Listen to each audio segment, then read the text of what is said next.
नमस्कार दोस्तों, आप देख रहे हैं एवी न्यूज और मैं हूं राकेश कुमार। आइए जानते हैं उत्तर प्रदेश की 25 बड़ी सरकारी और जनहित से जुड़ी खबरें। आज 31 जनवरी 2026 की सबसे अहम अपडेट्स। उत्तर प्रदेश सरकार ने संपत्ति रजिस्ट्रेशन प्रक्रिया को और अधिक पारदर्शी बनाने के लिए एक बड़ा फैसला लिया है। अब 1 फरवरी से प्रदेश में संपत्ति पंजीकरण के लिए आधार सत्यापन अनिवार्य होगा। इस फैसले से फर्जी रजिस्ट्रियों और बेनामी संपत्तियों पर प्रभावी रोक लगने की उम्मीद है। मुख्यमंत्री आवास योजना ग्रामीण के तहत गरीब और जरूरतमंद परिवारों को पक्का मकान देने की प्रक्रिया तेज कर दी गई है। सरकार ने अधिकारियों को निर्देश दिए हैं कि सभी पात्र लाभार्थियों को समय पर किश्त और निर्माण सहायता उपलब्ध कराई जाए। प्रदेश के युवाओं के लिए एक बड़ी खुशखबरी सामने आई है। यूपी पुलिस कांस्टेबल और जेल वार्डर भर्ती प्रक्रिया को तेज कर दिया गया है। सरकार का दावा है कि भर्ती प्रक्रिया पूरी तरह पारदर्शी होगी और परीक्षा समय पर आयोजित की जाएगी। नोएडा और आसपास के क्षेत्रों में बेहतर शहरी प्रबंधन को लेकर बड़ा प्रस्ताव सामने आया है। यहां मेट्रोपॉलिटन कॉरपोरेशन बनाने की योजना पर विचार किया जा रहा है, जिससे ट्रैफिक, सफाई और विकास कार्यों में सुधार होने की उम्मीद है। किसानों को राहत देते हुए उत्तर प्रदेश सरकार ने रबी फसलों के लिए मुफ्त सिंचाई सुविधा देने का फैसला किया है। इससे छोटे और सीमांत किसानों की लागत कम होगी और फसल उत्पादन में बढ़ोतरी होगी। राज्य सरकार ने 150 करोड़ रुपए से अधिक लागत वाली परियोजनाओं के लिए अब मुख्यमंत्री की मंजूरी अनिवार्य कर दी है। इस फैसले का उद्देश्य बड़े प्रोजेक्ट्स में पारदर्शिता, निगरानी और जवाबदेही सुनिश्चित करना है।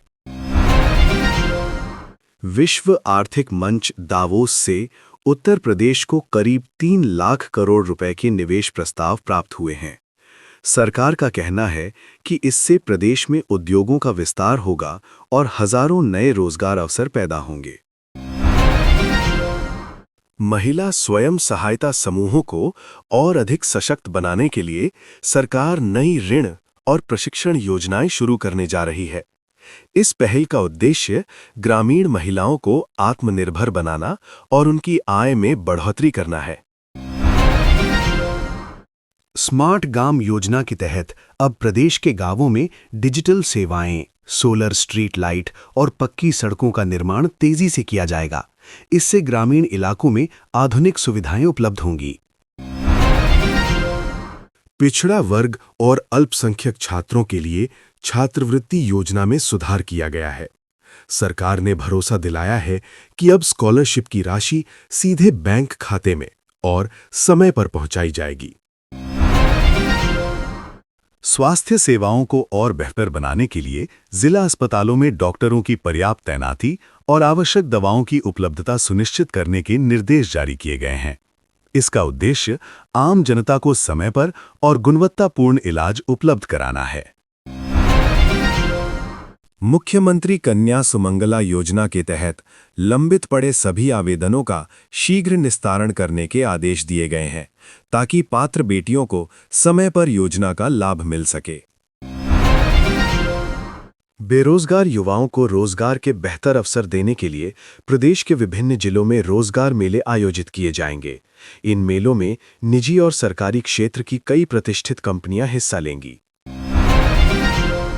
प्रधानमंत्री आवास योजना शहरी के अंतर्गत चल रहे निर्माण कार्यों की समीक्षा की गई है। साथ ही आवासों की गुणवत्ता पर विशेष ध्यान देने और कार्यों को समय पर पूरा करने के निर्देश भी दिए गए हैं। सरकारी स्कूलों में डिजिटल शिक्षा को बढ़ावा देने के लिए स्मार्ट क्लास, ई-लर्निंग और आधुनिक तकनीकी सुविधाओं का विस्तार किया जा रहा है, जिससे छात्रों को बेहतर और आधुनिक शिक्षा मिल सके। ग्रामीण क्षेत्रों में बिजली व्यवस्था को मजबूत करने के लिए नए ट्रांसफार्मर लगाने और बिजली लाइनों के विस्तार का अहम फैसला लिया गया है। इससे गांव में बिजली आपूर्ति और भी बेहतर होगी। प्रदेश में एक्सप्रेसवे और ग्रामीण सड़कों के निर्माण कार्यों को तेजी से आगे बढ़ाया जा रहा है। इसका सीधा फायदा आम जनता को मिलेगा। साथ ही आवागमन आसान होगा और व्यापार को भी बढ़ावा मिलेगा। पर्यटन को बढ़ावा देने के उद्देश्य से अयोध्या, काशी और मथुरा जैसे प्रमुख धार्मिक स्थलों पर विशेष विकास योजनाएं लागू की जा रही हैं। इससे श्रद्धालुओं की सुविधाएं बढ़ेंगी और स्थानीय रोजगार के अवसर भी पैदा होंगे। स्वच्छ भारत मिशन के तहत सफाई व्यवस्था और कूड़ा प्रबंधन को लेकर सरकार ने सख्ती और निगरानी बढ़ा दी है। लापरवाही बरतने वालों पर कड़ी कार्रवाई की जाएगी। राशन वितरण प्रणाली में पारदर्शिता लाने के लिए ई-केवाईसी को अनिवार्य कर दिया गया है। इससे फर्जी लाभार्थियों की पहचान होगी और जरूरतमंदों को सही समय पर राशन मिल सकेगा। प्रदेश की ऐसी ही बड़ी खबरें सुनने के लिए हमारे चैनल को सब्सक्राइब करें और कमेंट में अपने जिले का नाम जरूर लिखें जिसकी खबरें आप पाना चाहते हैं। नमस्कार।